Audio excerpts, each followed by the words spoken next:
All right, and then, so this is a brief tactical analysis because I really don't think there's too much into it because I think the teams are going to play the same ways they played their last couple games. So starting off with Chelsea, first of all, this is how they lined up against United, which was a really even game. But I think in terms of lineup, you're going to see Azpilicueta move to the middle, Loftus-Cheek go here, Chalobah's going to swap sides, Cucurella's going to be the outside back, and then you'll probably see Gallagher here. So what they were trying to do against United was sit in the high block, so have the back line pretty much at the midway point. And Jorginho was this hybrid presser who would kind of chase the ball around, and Loftus-Cheek would cover the pass out of whoever Jorginho was pressing. And Aubameyang's job was to chase the ball before Jorginho got there to kind of bait them into, an area like pretend, Gabby, Xhaka, and Tierney. Oh, but chase the ball in there. Jorginho's waiting for him, and Loftus-Cheek is covering the outlet of that pass. Now, it did work, but credit to Erik ten Hag. He had a good game plan in where he was willing to let the ball be bounced around in the back line until they broke that press.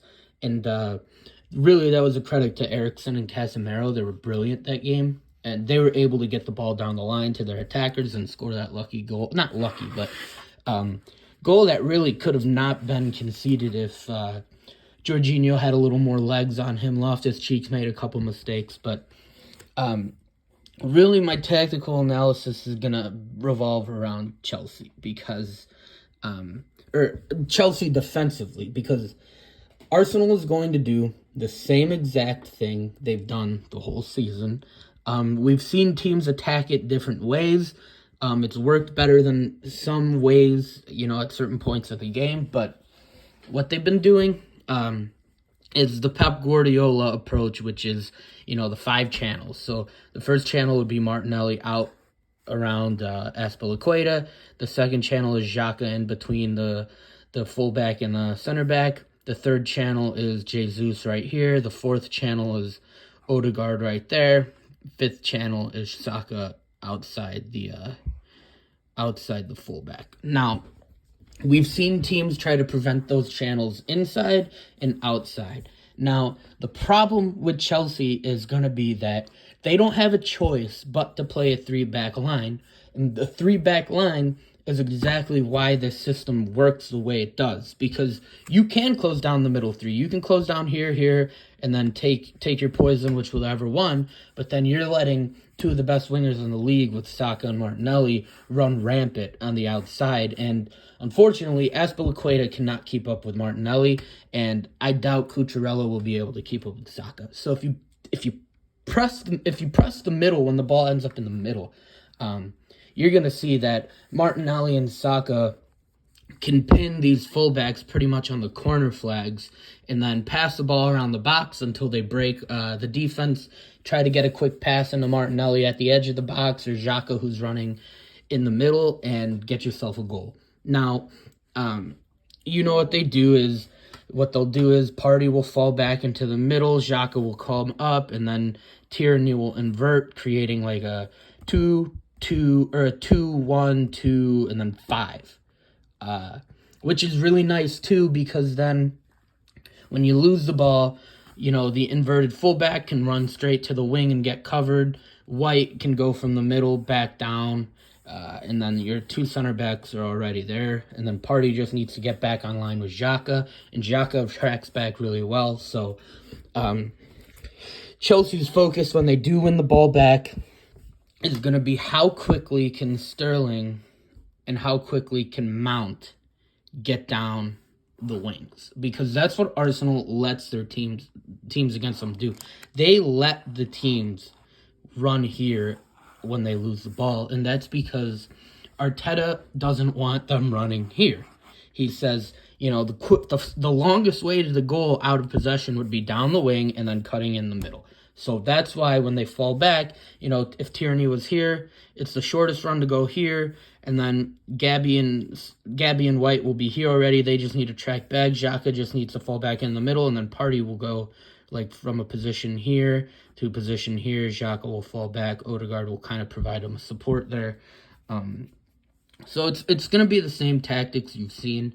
The one thing I think Chelsea can do is, instead of trying to exploit the amount of room we'll give them on the wing, they can line up with Mount as like a left outside mid or left attacking mid, and Sterling as a right attacking mid, and they can try to do United long ball build up, which would be, win the ball back somewhere here, have Jorginho and Loftus-Cheek push it up a bit, and hope that Mount or Alba or Sterling can make a run. You can get an over-the-top through ball and, hold up where Arsenal are vulnerable, which is on top of the box. But not just bias, I don't think Chelsea is going to be able to do it, especially with the lack of technique they're going to see at the fullback position. It's going to be very hard. So they might be forced to take this room here because that's all the room will give them. And, at the end of the day, Loftus-Cheek and Cucurella are not the best at taking the space that's given to them and creating something out of it. It's not the best tactical analysis, but I think that's pretty much the gist of it. I think the lineup will be as follows. So I think it'll be for Chelsea, Chalobah, then Silva, then Aspie, Loftus-Cheek, Cucurella, Jorginho, Gallagher. And if I was Graham Potter, would do Mount, Sterling, Alba, but I figure it's going to be Mount here, Sterling here. And then for Arsenal, it's going to be pretty much the same thing we've seen. I'll do it when this is how they'll be lined up in possession. It's going to be Gabby, White. It's going to be Tierney here. Or not Gabby and White. Gabby, Saliba, Partey, White, then Martinelli, Xhaka, Jesus, Odegaard, and Saka. And the problem with this that Chelsea's going to run into is if you take the wings away, you're leaving three players who can pretty much all swap with each other and fill each position in a run. So no matter where the ball is being built up or where the pass is coming from, it can be Xhaka who can go down the middle. It can be Jesus. It can be Odegaard. And then these guys can also swap with the people who stay outside. So, Martinelli and Xhaka might switch, who then might switch with Jesus. So it's a fucking nightmare if you're trying to defend it because you don't know who's going to push that ball up. So you can't exploit, Xhaka's weakness on the ball. Or you can't exploit, Saka by sticking him out in the wing and just leaving him there, because any of these players are capable of swapping with each other, getting a run, and making it hard for the fullbacks to track them and the center backs to close them down.